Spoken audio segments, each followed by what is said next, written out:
Hi అండి. అందరికీ నమస్కారం. ఈరోజు మీకోసం 'అవసరం కోసం పెళ్ళి' పార్ట్ 4 మరి కథలోకి వెళ్తే, సూర్యనిలయం బంగ్లా మీద ఉదయపు సూర్యకిరణాలు బంగారు వర్ణంలో పడుతున్నాయి. ఆ కిరణాలు పల్లవి గదిలోకి ప్రవేశించి ఆ ముఖాన్ని తాకాయి. మెల్లగా కళ్ళు తెరిచిన పల్లవికి ఈరోజు ఉదయం ఎప్పట్లా అనిపించలేదు. గాల్లో ఏదో తెలియని కొత్తదనం, మనసులో చెప్పలేనంత ప్రశాంతత. నిన్నటి వరకు తమ మెదడులో ఉన్న మంగళసూత్రం కేవలం ఒక బాధ, ఒక భయం, ఒక కాంట్రాక్టు గుర్తు. కానీ విక్రమ్ గారు ఆ కాంట్రాక్ట్ పేపర్లను చించివేసిన క్షణం నుండి ఆ సూత్రం ఒక పవిత్రమైన బంధంగా మారిపోయింది. పల్లవి మంచం మీద నుండి లేచి అద్దం ముందు నిలబడింది. తన కళ్ళల్లో ఆనందం స్పష్టంగా కనిపిస్తుంది. నుదుటిన ఉన్న సింధూరం ఈరోజు మరింత ఎర్రగా మెరుస్తున్నట్టు అనిపించింది. నువ్వు నా భార్యవి, ఈ విక్రమ్ జీవితానికి అర్థానివి అని విక్రమ్ చెప్పిన మాటలు ఆమె చెవుల్లో మళ్ళీ మళ్ళీ మారుమోగుతున్నాయి. ఆ మాటలు తలుచుకోగానే ఆమె పెదవుల మీద చిరునవ్వు, బుగ్గల మీద సిగ్గు దొంతర్లు చేరాయి. అప్పుడే బాత్రూంలోంచి స్నానం చేసి తువ్వాల్తో తల తుడుచుకుంటూ బయటకు వచ్చాడు విక్రమ్. అతన్ని చూడగానే పల్ల ఉలిక్కిపడి సిగ్గుతో తలదించుకుని పక్కకు వెళ్ళబోయింది. విక్రమ్ ఆమెను గమనించి చిరునవ్వు నవ్వాడు. గుడ్ మార్నింగ్ పల్లవి అన్నాడు ఎంతో మృదువుగా. ఇన్నాళ్ళుగా ఒక బాస్లాగా కమాండ్గా ఉండే అతని గొంతులో ఇప్పుడొక భర్త ప్రేమ ధ్వనిస్తుంది. గుడ్ మార్నింగ్ అండి అని తడబడుతూ చెప్పింది పల్లవి. సార్ అని పిలవకుండా అండి అని పిలవటం విక్రమ్కు చాలా ఆనందాన్ని ఇచ్చింది. విక్రమ్ నెమ్మదిగా ఆమె దగ్గరకు నడిచాడు. పల్లవి గుండె వేగంగా కొట్టుకోవడం మొదలైంది. అతను తన చేతిలో ఉన్న ఒక చిన్న గిఫ్ట్ బాక్స్ను ఆమె వైపు చాపాడు. ఇదేంటి అని ఆశ్చర్యంగా అడిగింది పల్లవి. తెరిచూడు అన్నాడు విక్రమ్ కళ్ళతోనే సైగ చేస్తూ. పల్లవి నెమ్మదిగా ఆ బాక్స్ తెరిచింది. అందులో ఒక అందమైన వజ్రాల నెక్లెస్ ఉంది. అది చూసి ఆమె ఆశ్చర్యపోయింది. ఇది ఎవరికండి? చాలా బాగుందంది. ఈ ఇంటి మహాలక్ష్మికి అంటూ ఆ నెక్లెస్ను తీసి పల్లవి మెల్లో స్వయంగా వేశాడు విక్రమ్. అతని వేళ్ళు ఆమె మెడను తాకినప్పుడు పల్ల ఒంట్లో ఒక విద్యుత్ ప్రవహించినట్టు అయింది. ఇంత ఖరీదైనవి నాకెందుకండి? నాకు మీ ఆప్యాయత, నా తమ్ముడి రక్షణ, ఆయిత్య ప్రేమ ఇవి చాలు. నాకు ఈ నగలు మీద ఎలాంటి ఆశ లేదు అని ఎంతో నిజాయితీగా చెప్పింది పల్లవి. విక్రమ్ ఆమె కళ్ళల్లోకి చూస్తూ, నీకు వీటి మీద ఆశ లేదని నాకు తెలుసు పల్లవి. కానీ నా భార్యను మహారాణిలా చూసుకోవటం నా బాధ్యత.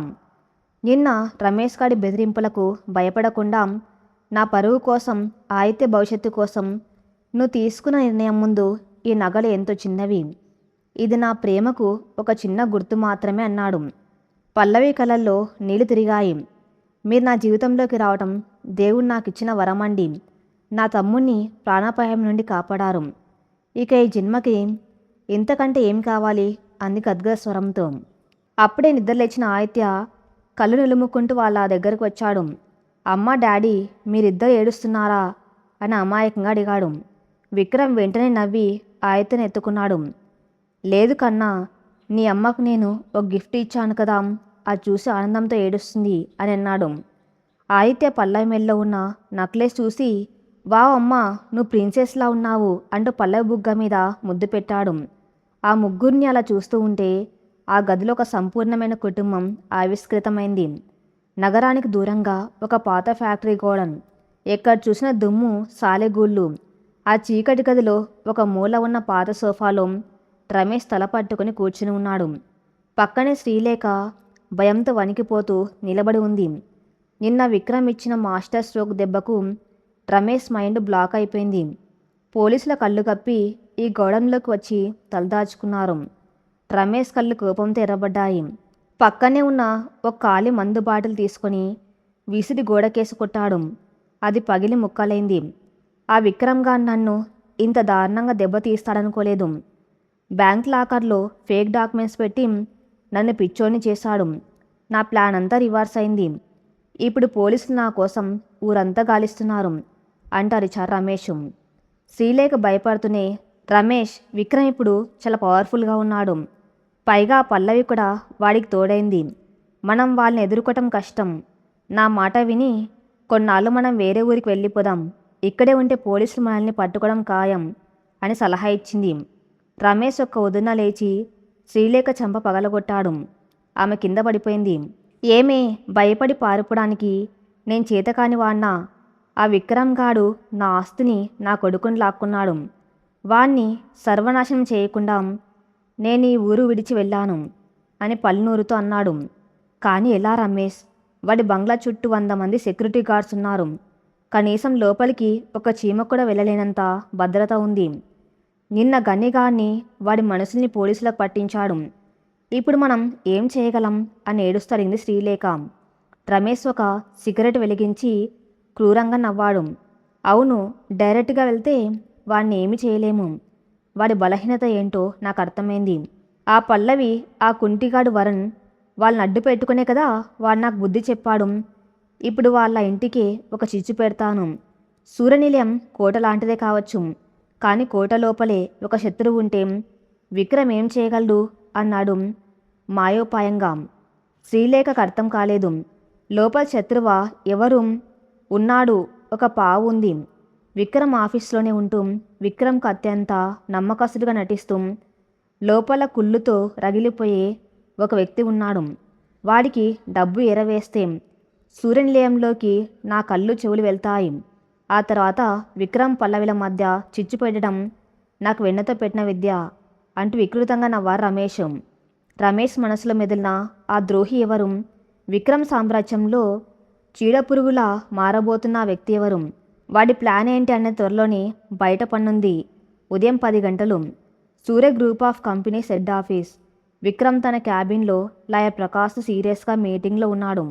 విక్రమ్ ముఖంలో ఎంతో తీక్షణత ఉంది. ప్రకాష్, నిన్న జరిగిన సంఘటనతో నాకు ఒక విషయం స్పష్టమైంది. రమేష్ కేవలం నా మీద పగతో ఆగిపోడు. వాడి కన్ను నా ఆస్తుల మీద, ఆదిత్య భవిష్యత్తు మీద ఉంది. అందుకే మనం ఒక అడుగు ముందుండాలి అన్నాడు విక్రమ్. లాయర్ ప్రకాష్ తల ఊపుతూ, చెప్పండి సార్, లీగల్గా మనం ఎలాంటి స్టెప్ తీసుకోవాలో చెప్పండి. నా పేరు మీద ఉన్న సూర్య గ్రూప్ షేర్స్లో 30% షేర్స్ను తక్షణమే పల్లవి పేరు మీద బదలాయించండి.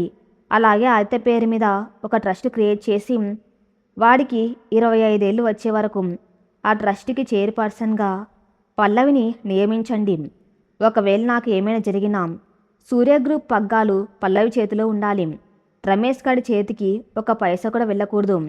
అంతన నిర్ణయాన్ని ప్రకటించాడు విక్రమ్. ప్రకాష్ ఆశ్చర్యపోయాడు. సార్, ఇదెంత పెద్ద నిర్ణయమో మీకు తెలుసా?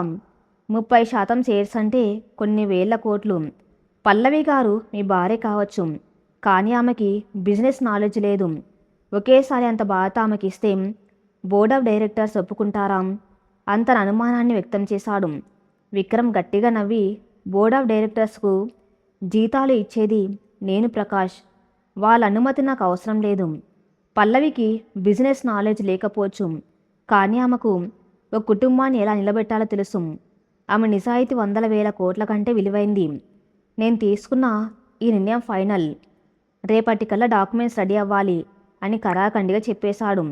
అదే సమయంలో క్యాబిన్ బయట నిలబడి ఈ మాటలన్నీ వింటున్నాడు జనరల్ మేనేజర్ శేఖర్. విక్రమ్కు కుడి భుజంలా ఉంటూ కంపెనీ వ్యవహారాలన్నీ చూసుకునే శేఖర్ ముఖంలో పచ్చని అసూయ కదలాడుతుంది. ఏంటి, ఒక ముష్టిదానికి 30% షేర్లా? నేను 25 ఏళ్లుగా ఈ కంపెనీకి రక్తం ధారపోసి పనిచేస్తూ ఉంటే నాకిచ్చింది కేవలం జీతం. నిన్నగాక మొన్న వచ్చిన ఆ పిల్లకి 1000 కోట్ల.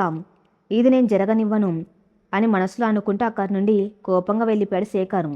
బహుశా రమేష్ వెతుకుతున్న ఆ చీడ పెరుగు ఈ శేఖరే కావచ్చు. విక్రమ్ తీసుకున్న ఈ మంచి నిర్ణయమే ఇప్పుడు అతని సామ్రాజ్యానికి ఒక పెద్ద ముప్పు తెచ్చిపెడుతుందని విక్రమ్ ఊహించలేకపోయాడు. మధ్యాహ్నం సమయం. ఇంట్లో సుశీలమ్మ గారు వరుణ్ దగ్గర కూర్చుని పండ్లు కోసిస్తున్నారు. వరుణ్ నెమ్మదిగా కోలుకుంటున్నాడు. వాడి కళ్ళల్లో నిన్నటి భయం పోయి ప్రశాంత కనిపిస్తుంది. పల్ల వంటగదిలో అందరికీ ఇష్టమైన వంటలు స్వయంగా చేస్తుంది. అప్పుడే ఆఫీస్ నుండి త్వరగా ఇంటికి వచ్చాడు విక్రమ్. అతను రాగానే ఇల్లంతా సందడిగా మారింది. ఏంటి సార్, ఈరోజు ఇంత త్వరగా వచ్చేశారు అని అడిగింది పల్లవి చేతులు తుడుచుకుంటూ. ఈరోజు మనం అందరం బయటికి వెళ్తున్నాం పల్లవి. నిన్న జరిగిన సంఘటనతో ఇంట్లో అందరూ స్ట్రెస్కు గురయ్యారు. వరుణ్కి కూడా మూడు మారుతుంది. అందరం కలిసి పెద్దమ్మగారి ఊర్లో ఉన్నాం. పురాతన నరసింహస్వామి గుడికి వెళ్తున్నాం. రెడీ అవ్వండి అని చెప్పాడు విక్రమ్. ఆ మాట వినగానే ఆదిత్య వారిని ఎంతో సంతోషపడ్డారు. సుశీలమ్మ గారు కూడా చాలా మంచి పన్ను ఆయన. ఆ స్వామి దయ వల్లే నిన్న మనం బయటపడ్డాం. వెళ్ళి దర్శనం చేసుకుని వద్దాం అని అన్నాడు. అరగంట తర్వాత విక్రమ్ హాల్లో వెయిట్ చేస్తున్నాడు. సుశీలమ్మ గారు, వరుణ్, ఆదిత్య అందరూ వచ్చి కారులో కూర్చున్నారు. పల్లవి ఇంకా కిందకు రాలేదు. విక్రమ్ మెట్ల వైపు చూశాడు. పల్లవి మెట్లు దిగుతూ వస్తుంది. ముదురు ఆకుపచ్చ రంగు పట్టుచీర కట్టుకొని జెల్లో కనకంబరాలు పెట్టుకుని మెల్ల విక్రమ్ ఉదయం ఇచ్చిన వజ్రాల నక్లెస్తో అచ్చం గుళ్ళో ఉన్న దేవతల మెరిసిపోతుంది పల్లవి. ఆమెను అలా చూస్తూ విక్రమ్ మైమరిచిపోయాడు. అతని కళ్ళు ఆమె మీద నిలిచిపోయాయి. పల్లవి అతని చూపులను గమనించి సిగ్గుపడింది. ఏంటండి అలా చూస్తున్నారు, బాగులేదా అని నెమ్మదిగా అడిగింది. విక్రమ్ తేరుకొని తన వాయిస్ సవరించుకొని, బాగులేకపోవడం లేదు పల్లవి, చూపు తిప్పుకోలేనంత అద్భుతంగా ఉన్నావు అన్నాడు మెల్లగా, ఆమెకు మాత్రమే వినిపించేలా. ఆ మాటలకు పల్లవి బుగ్గలు మరింత ఎర్రబడ్డాయి. పదండి, అందరూ వెయిట్ చేస్తున్నారంటూ ముందుకెళ్ళి కారెక్కింది పల్లవి. విక్రమ్ చిరునవ్వుతో ఆమె వెంట నడిచాడు. 2 కార్లలో వాళ్ళ ప్రయాణం మొదలైంది. ముందు ఒక పైలట్ సెక్యూరిటీ వెహికల్, వెనుక విక్రమ్ వాళ్ళు ఉన్న కారు, దాని వెనక మరో సెక్యూరిటీ కారు. హైవే మీద వాళ్ళ ప్రయాణం చాలా ఉల్లాసంగా సాగుతుంది. కారులో ఆదిత్య పాటలు పాడుతూ ఉంటే వరుణ్ వారితో కలిసి అల్లరి చేస్తున్నాడు. పల్లవి, విక్రమ్ ఒకరినొకరు చూసుకుంటూ ముసిముసిగా నవ్వుకుంటున్నారు. ఆ కారులో ఒకప్పుడు ఉన్న అపనమ్మకం, భయం మాయమైపోయి ఇప్పుడు పూర్తిగా ప్రేమ ఆప్యాయతలు నిండిపోయాయి. హైవే పక్కన ఉన్న పచ్చని పొలాలు చెట్ల వెనక్కి వెళ్ళిపోతూ ఉంటే పల్లవి జీవితంలో ఉన్న కష్టాలన్నీ కూడా అలా వెనక్కి వెళ్ళిపోయినట్టు ఆమె కనిపించింది. 2 గంటల ప్రయాణం తర్వాత వాళ్ళు నరసింహస్వామి గుడికి చేరుకున్నారు. అది కొండ మీద ఉన్న ఒక పురాతన ఆలయం. చుట్టూ పచ్చని వాతావరణం, గాల్లో కర్పూరం వాసన మనసుకెంతో ఆహ్లాదాన్ని ఇస్తున్నాయి. విక్రమ్ స్వయంగా వరుణ్ వీల్చైర్ను నెట్టుకుంటూ గుడి లోపలికి తీసుకువెళ్ళాడు. ఆ దృశ్యం చూసి పల్లవి మనసు కరిగిపోయింది. ఎంత కోటీశ్వరుడి అయినా తన తమ్ముడిని ఒక సొంత కొడుకులా తమ్ముళ్ళ చూసుకున్న విక్రమ్ను చూసి ఆ మనసులో అతనికి గుడి కట్టేసింది. అందరూ కలిసి స్వామివారి దర్శనం చేసుకున్నారు. అర్చకులు వాళ్ళ గోత్రనామాలు అడిగి ప్రత్యేక పూజలు చేశారు. స్వామి, ఈ సూర్యనిలయం కుటుంబం ఎప్పుడు ఇలాగే సంతోషంగా ఉండాలి. నా భర్తకు, నా బిడ్డ ఆదిత్యకు, నా తమ్ముడు వరుణ్కు ఎలాంటి ఆపద రాకుండా కాపాడు తండ్రి అని మనసారా వేడుకుంది పల్లవి కళ్ళు మూసుకొని. విక్రమ్ కూడా పల్లవి వైపు చూస్తూ, ఈ దేవత లాంటి అమ్మాయి నా జీవితంలోకి వచ్చినందుకు నీకు కృతజ్ఞతలు దేవుడా అని మనసులో అనుకున్నాడు. పూజ ముగిసిన తర్వాత అందరూ గుడి ప్రాంగణంలో ఉన్న ఒక రావి చెట్టు కింద ప్రశాంతంగా కూర్చున్నారు. సుశీలమ్మ గారు వాళ్లకు ప్రసాదం పంచుతున్నారు. ఆదిత్య అటు ఇటు పరిగెడుతూ ఆడుకుంటున్నాడు. విక్రమ్, పల్లవి పక్కపక్కనే కూర్చుని వాడిని చూస్తూ మురిసిపోతున్నారు.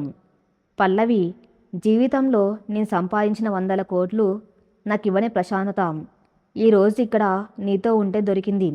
థ్యాంక్ యూ పల్లవి అన్నాడు విక్రమ్ ఆమె చేతిని తన చేతుల్లోకి తీసుకుంటూ. పల్లవి అతని కళ్ళలోకి చూస్తూ, నా జీవితానికి అర్థం మీరే అండి. మీరు లేకపోతే నేను, నా తమ్ముడు ఏమైపోయే వాళ్ళమో అంది ఆప్యాయంగా. అంతా ఎంతో అందంగా ఒక కళ్ళ సాగుతుంది. కానీ ఆ ప్రశాంతం ఎంతోసేపు నిలవలేదు. గుడికి కొద్ది దూరంలో ఉన్న ఒక చెట్టు వెనక నిలబడి ఒక వ్యక్తి తన కెమెరాతో వాళ్ళ ఫోటోలు తీస్తున్నాడు. వాడి ముఖం సగం గుడ్డాతో కవర్ చేసి ఉంది. వాడు జూమ్ లెన్స్ వాడి విక్రమ్, పల్లవిల కదలికలను, వరుణ్ వీల్చైర్ను, ఆదిత్య ఆడుకుంటున్న విధానాన్ని క్షుణ్ణంగా వీడియో తీస్తున్నాడు. సరిగ్గా అప్పుడే వాడి ఫోన్ మోగింది. అది రమేష్ కాల్. హలో బాస్, మీరు చెప్పినట్టే వాళ్ళని ఫాలో అయ్యాను. అంతా గుళ్ళో సంతోషంగా ఉన్నారు. సెక్యూరిటీ గట్టిగానే ఉంది, కానీ వీక్ పాయింట్స్ కనిపెట్టాను అన్నాడు ఆ అజ్ఞాత వ్యక్తి. గుడ్, వాళ్ళ సంతోషం ఈ రోజు వరకే. ఆ విక్రమ్ గాడు పల్లవి మోసులో పడిపోయి ఆఫీసును గాలికి వదిలేశాడు. నా ప్లాన్కి అన్ని ముక్కలు సిద్ధంగా ఉన్నాయి. మన మనిషి శేఖర్ అప్పటికే నా గాలానికి చిక్కాడు. వాడికి ఒక 5 కోట్ల అడ్వాన్స్ ఇచ్చేశాను. ఇక సూర్య గ్రూప్ ఆఫీస్లో పేలబోయే బాంబు దెబ్బకు విక్రమ్ గాడి సామ్రాజ్యం కుప్పగూలాలి. ఆ పల్లవి పరువు గంగలో కలవాలి అని ఫోన్లో గట్టిగా నవ్వారు రమేష్. అలాగే బాస్, వాళ్ళు ఇక్కడి నుండి బయలుదేరగానే మీకు అప్డేట్ ఇస్తాను అని ఫోన్ కట్ చేశాడు ఆ మనిషి. అటు రమేష్ కుట్ర ఆఫీసులో శేఖర్ రూపంలో వెల్లునుకుంటే, ఇటు పల్లవి కుటుంబం మీద నిఘా వేయడానికి రమేష్ పంపిన గూఢచారి కూడా దగ్గరే ఉన్నాడు. నరసింహస్వామి గుడి నుండి సూర్యనిలయం వైపు కార్లు బయలుదేరాయి. సాయంత్రం 6 గంటల సమయం. సూర్యుడు పశ్చిమాన ఎర్రగా అస్తమిస్తూ ఆకాశమంతా ఒక అందమైన క్యాన్వాస్లా మార్చేశాడు. హైవే మీద కారు సాఫీగా వెళ్తుంది. కారు వెనుక సీట్లో పల్లవి ఒళ్ళో తలపెట్టుకొని ఆదిత్య గా నిద్రలోకి జారుకున్నాడు. ముందు సీట్లో వరుణ్ ఇయర్ ఫోన్స్ పెట్టుకుని పాటలు వింటూ ఆస్వాదిస్తున్నాడు. విక్రమ్, పల్లవి పక్కపక్కనే కూర్చున్నారు. ఇద్దరి మధ్య చిన్నపాటి నిశ్శబ్దం రాజ్యం వెళ్తుంది. కానీ ఆ నిశ్శబ్దంలో ఒకరి మనసులోని మాటలు మరొకరికి స్పష్టంగా వినిపిస్తున్నాయేమో అన్నంత ప్రశాంతత ఉంది. పల్లవి చూపులు బయట పరిగెడుతున్న ప్రకృతి వైపు ఉన్నాయి. కానీ ఆ మనసు మాత్రం పక్కనే ఉన్న విక్రమ్ చుట్టూ గిరగిరా తిరుగుతుంది. 1 నెల క్రితం నా జీవితం ఎలా ఉండేది? అప్పుల వాళ్ళ బెదిరింపులు, తమ్ముడి వైద్యానికి దారి కనిపించని అంధకారం, రేపు ఎలా బతకాలన్న భయం. కానీ ఈ మనిషి నా జీవితంలోకి వచ్చాక అంతా మారిపోయింది. ఒకప్పుడు నన్ను ఒక వస్తువులా, కేవలం ఒక కాంట్రాక్ట్ కోసం వాడుకున్నాడనుకున్నాను. కానీ ఆయన కఠినమైన ముఖం వెనుక వెన్నలాంటి మనసు ఉందని ఇప్పుడే అర్థమవుతుంది. నన్ను, నా తమ్ముణ్ణి తన సొంత కుటుంబంలో ఆకుని చేర్చుకున్నారు అని మనసులో అనుకుంటూ విక్రమ్ వైపు ఓరకంట చూసింది పల్లవి. సరిగ్గా అదే సమయానికి విక్రమ్ కూడా పల్లవి వైపు చూస్తున్నాడు. ఇద్దరు చూపులు కలిశాయి. పల్లవి సిగ్గుతో చూపు తిప్పుకోబోతూ ఉంటే విక్రమ్ నెమ్మదిగా తన ఎడమ చేతిని ముందుకు చాచి పల్లవి కుడి చేతిని తన చేతుల్లోకి తీసుకున్నాడు. పల్లవి ఉలిక్కిపడి అతని వైపు చూసింది. ఏమైంది పల్లవి? ఇంకా రమేష్ గురించి ఆలోచిస్తున్నావా అని చాలా నెమ్మదిగా ముందున్న వరుణ్కి వినిపించకుండా అడిగాడు విక్రమ్. పల్లవి తల అడ్డంగా ఊపుతూ, లేదు సార్, నాకెందుకు ఇప్పుడు ఎలాంటి భయము లేదు.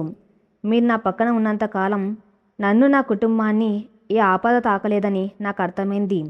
నేను ఆలోచిస్తుంది మీ గురించి అని తన మనసులోని మాటను ధైర్యంగా చెప్పేసింది. విక్రమ్ పెదవులపై ఒక అందమైన చిరునవ్వు వికసించింది. పల్లవి చేతిని మరింత ఆప్యాయంగా పట్టుకొని, నీకు ఒక మాట చెప్తాను పల్లవి. ఇన్నాళ్ళు నా చుట్టూ ఎంతోమంది మనుషులు ఉండేవారు. 1000 కోట్ల ఆస్తి ఉండేది. కానీ నా కోసం ప్రాణమిచ్చే బంధం ఒక్కటి లేదని లోపల ఎక్కడో ఒక వెలితి ఉండేది. అయితే వచ్చాక ఆ లోటు తీరినా ఒక తోడు లేదన్న బాధ ఉండేది. నువ్వు నా జీవితంలోకి వచ్చాక ఆ శూన్యం పూర్తిగా మాయమైపోయింది. నాకంటూ ఒక కుటుంబం, నన్ను నమ్మే ఒక భార్య దొరికిందన్న సంతోషం నా మనసు నిండా ఉంది అన్నాడు ఎంత ఎమోషనల్గా.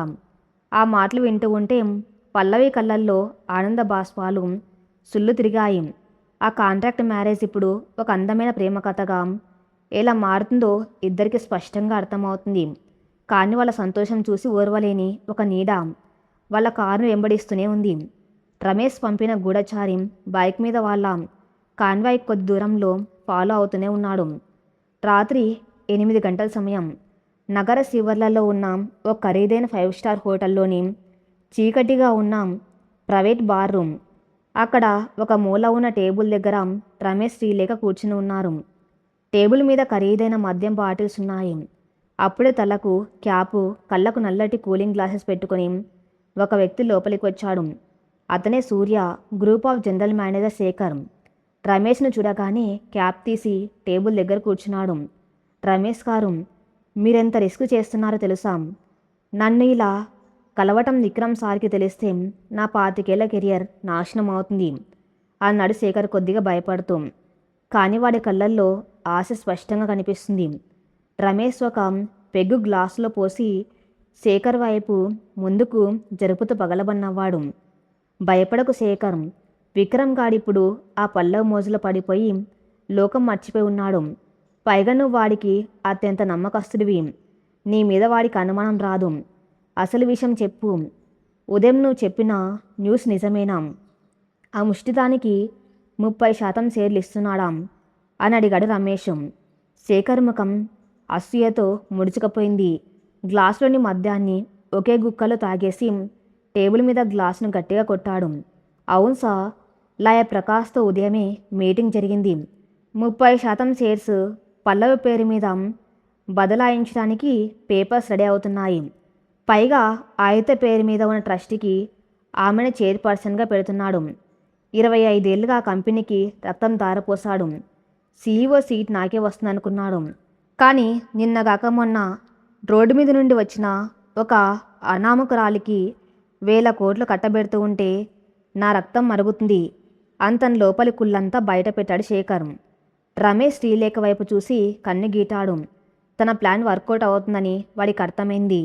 చూసావా శేఖర్, ఆ విక్రమ్ గాడికి నీ విలువేంటో తెలియటం లేదు. ఆ పల్లవ ఒక మాయలాడి వాడిని బుట్టలో వేసుకుని ఆస్తి మొత్తం కొట్టేయాలని చూస్తుంది. మనం వాడి కళ్ళు తెరిపించాలి. నువ్వు నాకు ఒక సహాయం చేయి. నీకు 5 కోట్లు అడ్వాన్స్గా ఇస్తాను. నా పని పూర్తయ్యాక సూర్య గ్రూప్కి నిన్నే సీఈఓ చేస్తాను. ఇది నా మాట అని ఎరవేశారు రమేష్. 5 కోట్లు సీఈఓ పదవి అనగానే శేఖర్ కళ్ళు మెరిశాయి. నిజాయితీ గాల్లో కలిసిపోయింది. చెప్పండి సామ్, నేనేం చేయాలి అని అడిగాడు ముందుకు వంగుతూ. రమేష్ ఒక బ్లూ ప్రింట్ తీసి టేబుల్ మీద పెట్టాడు. రేపు ఆదిత్య పేరు మీద ట్రస్ట్ అకౌంట్ ఓపెన్ అవుతుంది కదా, దాని ఆపరేటింగ్ అథారిటీ మొత్తం పల్లవికి వస్తుంది. నువ్వు మేనేజర్వి కాబట్టి డాక్యుమెంట్స్ అన్నీ నీ చేతుల మీదుగానే వెళ్తాయి. నేను ఒక డమ్మీ కంపెనీ క్రియేట్ చేశాను.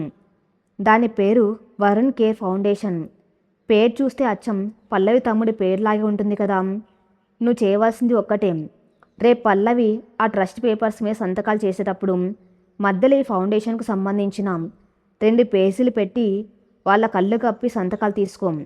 ఆ ఒక్క సంతకంతో 100 కోట్ల ఫండ్స్ ఆ డమ్మీ అకౌంట్కి ట్రాన్స్ఫర్ అవుతాయి. అంతన మాస్టర్ ప్లాన్ వివరించారు రమేష్. శేఖర్కు ప్లాన్ అర్థమై షాక్ అయ్యాడు. సార్, ఇది చాలా పెద్ద రిస్క్. ఒకవేళ ఆ పేపర్స్ పల్లవి చదివితే ఆమెకు బిజినెస్ ఏబీసీలకు రావు.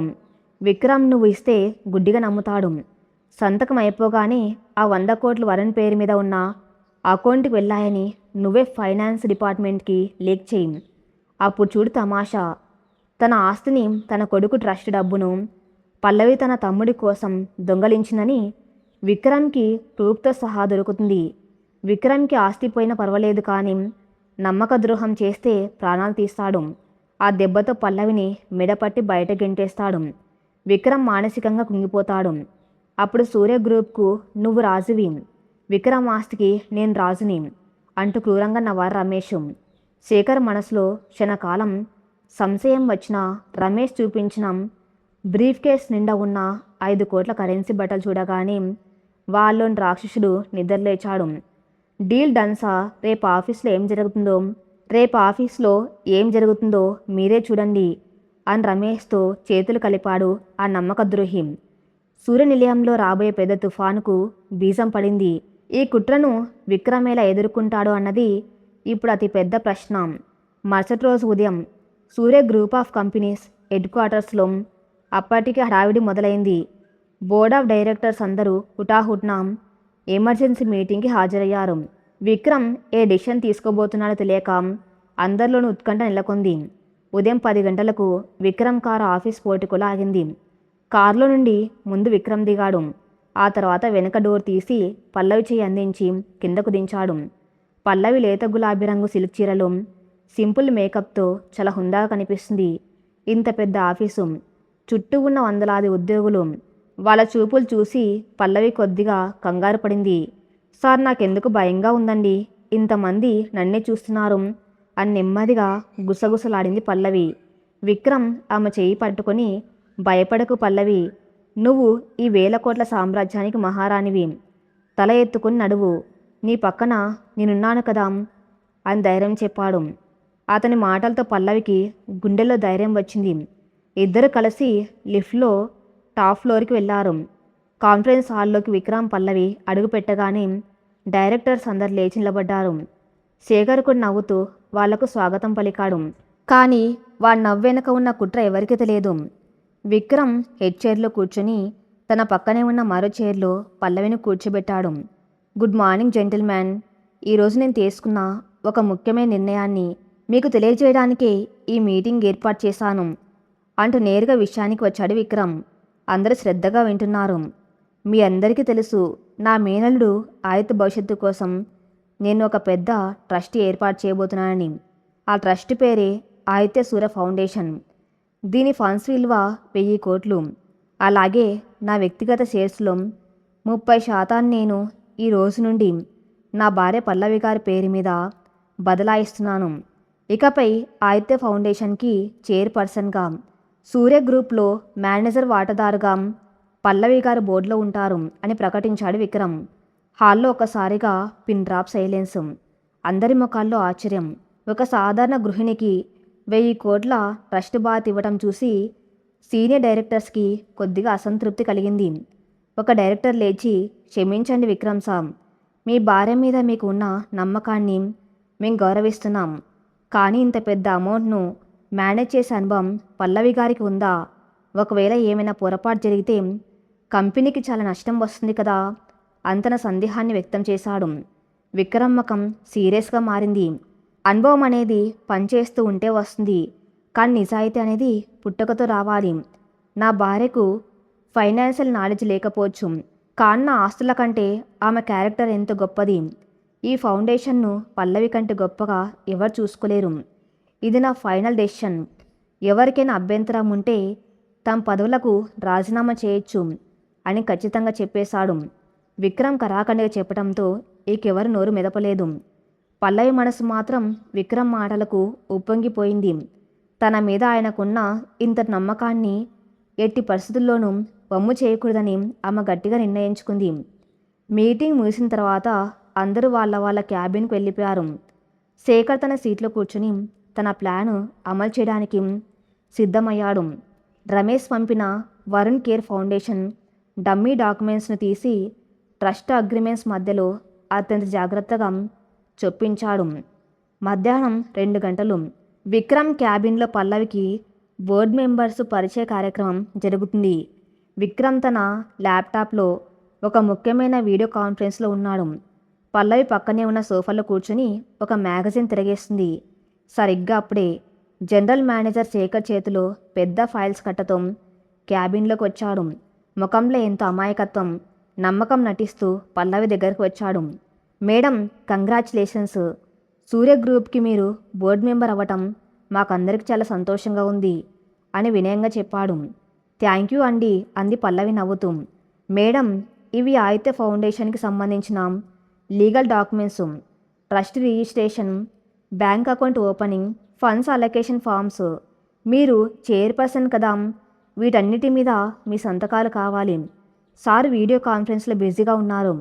నేను ఇవి ప్రాసెస్ చేసి బ్యాంకు పంపాలి. టైం అవుతుంది అనేంత కంగారుగా నటిస్తూ చెప్పాడు శేఖర్. పల్లవి విక్రమ్ వైపు చూసింది. విక్రమ్ హెడ్ ఫోన్స్ పెట్టుకొని అమెరికన్ క్లయింట్స్తో సీరియస్ డిస్కషన్లో ఉన్నాడు. శేఖర్ వైపు చూసి కళ్ళతోనే ఏంటి అన్నట్లు సైగ చేశాడు విక్రమ్. శేఖర్ ఫైల్ చూపించి, సార్ ట్రస్ట్ డాక్యుమెంట్స్, మేడం సంతకాలు తీసుకోవాలి అని సైగ చేశాడు. విక్రమ్ ఓకే తీసుకో అన్నట్టు తల ఊపి మళ్ళీ తన మీటింగ్లో లీనమైపోయాడు. విక్రమ్ స్వయంగా అనుమతి ఇవ్వటంతో పల్లవికి శేఖర్ మీద ఎలాంటి అనుమానం రాలేదు. శేఖర్ ఒక్కొక్క పేపర్ తిప్పుతూ పల్లవి చేత సంతకాలు పెట్టిస్తున్నాడు. వందలాది పేజీలు ఉండటంతో పల్లవి వాటిని చదివే ప్రయత్నం చేయలేదు. కేవలం అతను చూపించిన చోట సంతకాలు పెడుతూ పోతుంది. సరిగ్గా 30 పేజీలు తిప్పిన తర్వాత శేఖర్ చేతులు కొద్దిగా వణికాయి. రమేష్ ఇచ్చిన Varun care foundation fund transfer paper అది. అందులో పల్లవి సంతకం చేస్తే ఆదిత్య ట్రస్ట్లోని 100 కోట్లు డైరెక్ట్గా వరుణ్ పేరు మీద ఉన్న డమ్మీ అకౌంట్కి వెళ్ళిపోతాయి. ఇక్కడ ఒక సంతకం మేడం అన్నాడు శేఖర్ గుటకం మింగుతూ. పల్లవి పెన్ పట్టుకొని సంతకం చేయబోతూ అనుకోకుండా ఆ పేపర్ పైన ఉన్న హెడ్డింగ్ వైపు చూసింది. వరుణ్ కేర్ అని చదివింది. ఆమెకు ఆశ్చర్యం వేసింది. శేఖర్ గారు, ఇదేంటి, నా తమ్ముడి పేరుతో ఫౌండేషన్ అని ఉంది అని అడిగింది పల్లవి. శేఖర్కి ఒకసారిగా చెమటలు పట్టాయి. గుండె అయినంత పనైంది. దొరికిపోతానేమో అన్న భయం వాడిని కమ్మేసింది. కానీ వెంటనే తేరుకొని నాలిక ఖర్చుకొని ఒక కవరప్ స్టోరీ అల్లాడు. అది మేడం, విక్రమ్ సార్ మీకు సర్ప్రైజ్ ఇద్దామనుకున్నారు. మీ తమ్ముడు వరుణ్ బాబు పేరు మీద ఒక చిన్న చారిటీ ఫౌండేషన్ స్టార్ట్ చేసి వికలాంగులకు సాయం చేయాలని సార్ ఐడియా. ట్రస్ట్లోని కొంత ఫండ్ను దానికి కూడా కేటాయించాడు. నేను పొరపాటున ముందే చెప్పేశాను. ప్లీజ్ సార్కి చెప్పకండి మేడం, నన్ను తిడతారు అని అత్యంత సహజంగా అబద్ధం చెప్పాడు శేఖర్. పల్లవి మనసు ఆనందంతో నిండిపోయింది. నా తమ్ముడి మీద ఆయనకి ఎంత ప్రేమ! వాడి పేరు మీద ఫౌండేషన్ పెట్టి వికలాంగులకు సేవ చేయాలనుకుంటున్నారా? నా అదృష్టం కొద్దీ దేవుడే నాకు ఈ భర్తని ఇచ్చాడు అని మనసులో అనుకుంటూ ఎంతో సంతోషంగా ఆ పేపర్ మీద సంతకం చేసింది పల్లవి. శేఖర్ ఊపిరి పీల్చుకున్నాడు. థ్యాంక్ యూ మేడం అని చెప్పి ఫైల్ తీసుకుని వేగంగా బయటకు వెళ్ళిపోయాడు. తన ప్లాను 100% సక్సెస్ అయిందని రమేష్కి మెసేజ్ పెట్టాడు. విక్రమ్కు తెలియకుండానే పల్లవి మెడకు ఒక ఉచ్చు బిగుసుకుంది. ఆ ఉచ్చు ఆమెను ఎంతలా ఉక్కిరి బిక్కిరి చేయబోతుందో పాపం ఆమెకు తెలియదు. సాయంత్రం ఇంటికి చేరుకున్న విక్రమ్ పల్లవిలో మనసు ఎంతో సంతోషంగా ఉన్నాయి. ఆ రోజు రాత్రి విక్రమ్ పల్లవికి ఒక చిన్న సర్ప్రైజ్ ప్లాన్ చేశాడు. రాత్రి 10 గంటల సమయం. సూర్యనిలయం బంగ్లా ఓపెన్ టెర్రస్ మీద అందమైన క్యాండిల్ లైట్ డిన్నర్ అరేంజ్ చేయించాడు విక్రమ్. చల్లటి గాలి వీస్తుంది. ఆకాశంలో చందమామ వాళ్ళిద్దరిని చూసి నవ్వుతున్నట్టుగా ఉంది. వరుణ్, ఆదిత్యం, సుశీలమ్మ గారు అప్పటికే నిద్రపోయారు. పల్లవి మేడ మీదకు రాగానే ఆ అరేంజ్మెంట్స్ చూసి ఆశ్చర్యపోయింది. గులాబ్ పూల రెక్కలతో వేసిన దారి, మధ్యలో ఒక చిన్న టేబుల్, మైనపు వత్తుల వెలుతురు, అచ్చం ఒక సినిమా సెట్టింగ్లా ఉంది. విక్రమ్ ఒక ఫార్మల్ డ్రెస్లో ఎంతో హ్యాండ్సమ్గా కనిపిస్తున్నాడు. పల్లవి దగ్గరకు వచ్చి ఆమెను టేబుల్ దగ్గరకు తీసుకువెళ్ళాడు. కుర్చీలాగి ఆమెను కూర్చోబెట్టాడు. ఇదంతా దేనికండి? ఏమైనా స్పెషల్ డేనా ఈరోజు అని అడిగింది పల్లవి చిరునవ్వుతో. ఈరోజు నా జీవితంలో అత్యంత ముఖ్యమైన రోజు పల్లవి. నా బాధ్యతలను, నా జీవితాన్ని నీ చేతుల్లో పూర్తిగా అప్పగించిన రోజు. ఈ బంధం ఇలాగే కలకాలం నిలవాలని నా కోరిక అంటూ తన చేతిలో ఉన్న ఒక గ్లాస్ వైన్ సిప్ చేశాడు. పల్లవికి ఒక గ్లాసులో ఫ్రెష్ జ్యూస్ ఇచ్చాడు. పల్లవి జ్యూస్ తాగుతూ, సార్, ఉదయం మీరొక పని చేశారు. శేఖర్ గారు నాకు చెప్పారు. నా తమ్ముడి పేరు మీద ఫౌండేషన్ స్టార్ట్ చేస్తున్నారట కదా, మీరెందుకు నా కోసం ఇంత చేస్తున్నారు అని అడిగింది ఆనందంగా. విక్రమ్కి అర్థం కాలేదు. వరుణ్ పేరు మీద ఫౌండేషనా? నేనా? నేను శేఖర్కి ఎలాంటి ఇన్స్ట్రక్షన్ ఇవ్వలేదేం? బహుశా ప్రకాష్ ఏదైనా లీగల్ పర్పస్ కోసం పెట్టాడేమో.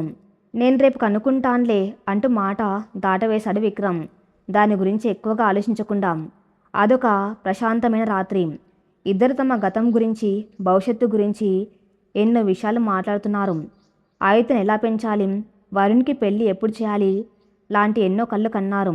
ఇద్దరి మధ్య దూరం పూర్తిగా చెరిగిపోయింది. ఒకరినొకరు పూర్తిగా నమ్మారు. ఆ రాత్రి వాళ్ళ జీవితంలో అత్యంత మధురమైన రాత్రిగా మిగిలిపోయింది. కానీ సముద్రం ఎంత ప్రశాంతంగా ఉందంటే లోపల ఒక అతిపెద్ద సునామీ రాబోతుందని అర్థం. మరుసటి రోజు ఉదయం 8 గంటల సమయం. విక్రమ్, పల్లవి హాల్లో కూర్చొని కాఫీ తాగుతున్నారు. ఆదిత్య ఆడుకుంటున్నాడు. వాతావరణం ఎంతో ఆహ్లాదకరంగా ఉంది. సరిగ్గప్పుడు సూర్యనిలయం బంగ్లా మెయిన్ గేట్ దగ్గర పెద్ద శబ్దం చేస్తూ 3 పోలీస్ జీపులు, 2 ఇన్కమ్ ట్యాక్స్ వాళ్ళ కార్లు వచ్చి ఆగాయి. రామారావు సెక్యూరిటీ వాళ్ళను ఆపడానికి ప్రయత్నించినా వాళ్ళు సెక్యూరిటీని పక్కకు నెట్టి నేరుగా ఇంట్లో ప్రవేశించారు.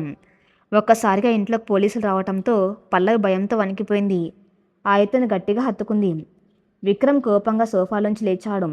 లోపలికి వచ్చిన పోలీస్ ఇన్స్పెక్టర్ విక్రమ్ వైపు చూసి సెల్యూట్ చేశాడు. కానీ అతని ముఖంలో సీరియస్నెస్ ఉంది. ఏంటి ఇన్స్పెక్టర్ గారు ఇదంతా? మా ఇంట్లోకి ఇలా పర్మిషన్ లేకుండా రావటం ఏంటి అని గద్దించాడు విక్రమ్. ఇన్స్పెక్టర్ ఒక పేపర్ తీసి విక్రమ్ ముందు పెట్టాడు. సారీ విక్రమ్ సార్, మేము వచ్చింది మీకోసం కాదు, మీ భార్య పల్లవి గారి కోసం. ఆ మీద ఎఫ్ఐఆర్ నమోదైంది. ఆదిత్య ఫౌండేషన్ ఫండ్స్లో నుండి 100 కోట్ల రూపాయలను అక్రమంగా ఒక డమ్మీ అకౌంట్కి మళ్లించాలని బోర్డ్ ఆఫ్ డైరెక్టర్స్ ఫిర్యాదు చేశారు. పైగా ఆ డబ్బు అంతా పల్లవి గారి తమ్ముడు వరుణ్ అకౌంట్కి ట్రాన్స్ఫర్ అయినట్టు పక్కా ఆధారాలు దొరికాయి. We have to arrest her sir అని చెప్పాడు బాంబు పేల్చినట్లు. ఆ మాటలకు విక్రమ్కు కాళ్ళ కింద భూమి కంపించినట్టు అనిపించింది. పల్లవి చేతిలో ఉన్న కాఫీ కప్పు కింద పడి ముక్కలైంది. సుశీలమ్మ గారి గుండె పట్టుకుని అక్కడే కుర్చీలో కూలబడిపోయారు. వరుణ్ తన గదిలోంచి వీల్ చైర్లో వచ్చి ఈ సీన్ చూసి షాకయ్యాడు. ఏం మాట్లాడుతున్నారు ఇన్స్పెక్టర్? పల్లవల చేయదు, దానికి ఎవిడెన్స్ ఏంటి అని అడిచాడు విక్రమ్. వెనక నుండి శేఖర్ లోపలికి వస్తూ, ఎవిడెన్స్ నేనే సార్ అన్నా నటిస్తూ బాధతో. విక్రమ్ శేఖర్ వైపు షాక్తో చూశాడు.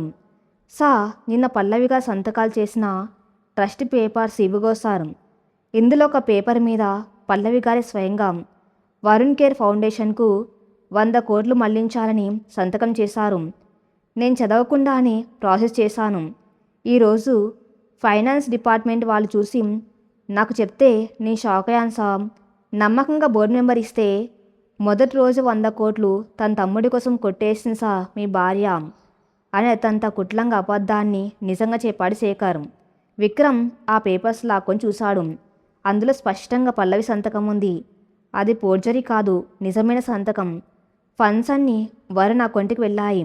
అన్ని వేళ్ళు పల్లవైపు చూపిస్తున్నాయి.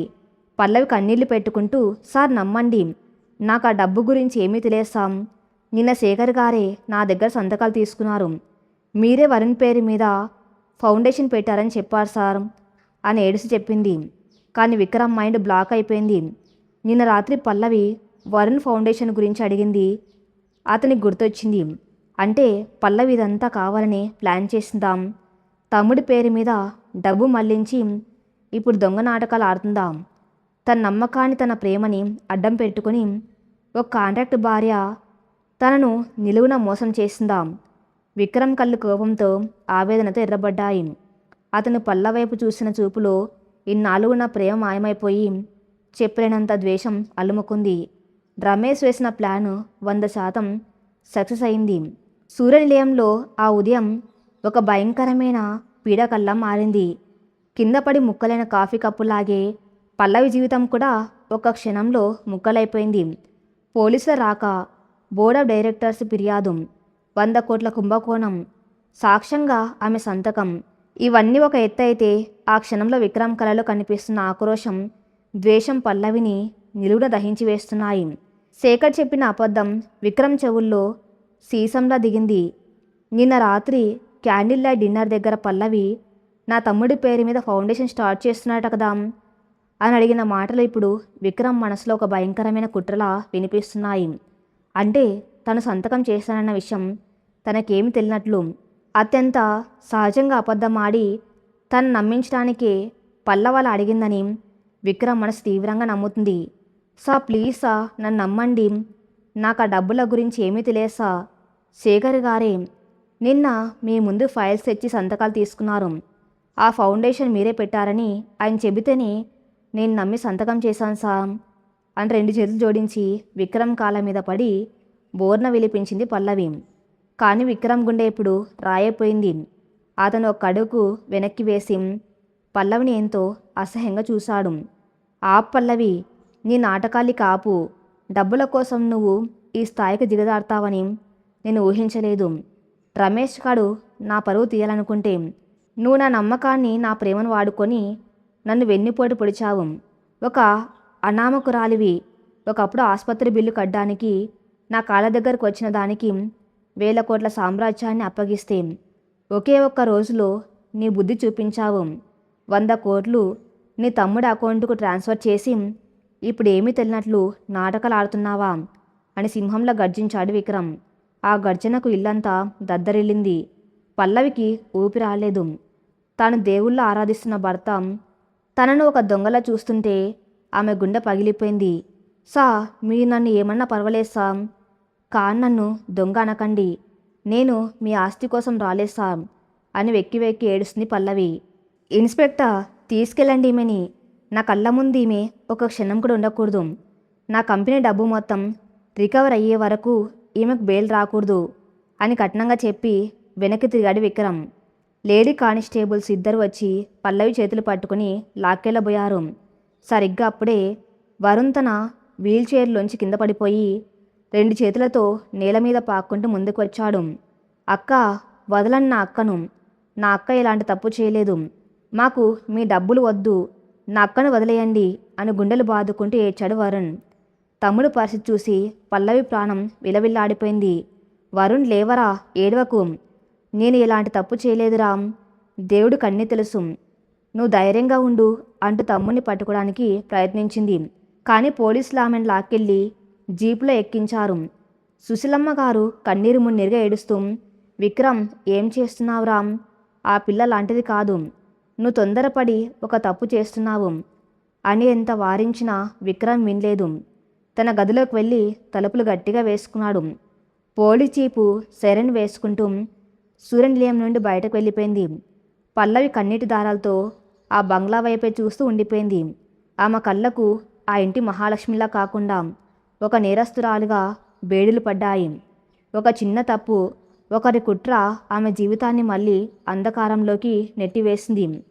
మరి తర్వాత ఏం జరగబోతుందో నెక్స్ట్ పార్ట్లో చూద్దాం. నెక్స్ట్ పార్ట్ కోసం నా ఛానల్ని ఫాలో అవుతూనండి. Thank you for listening.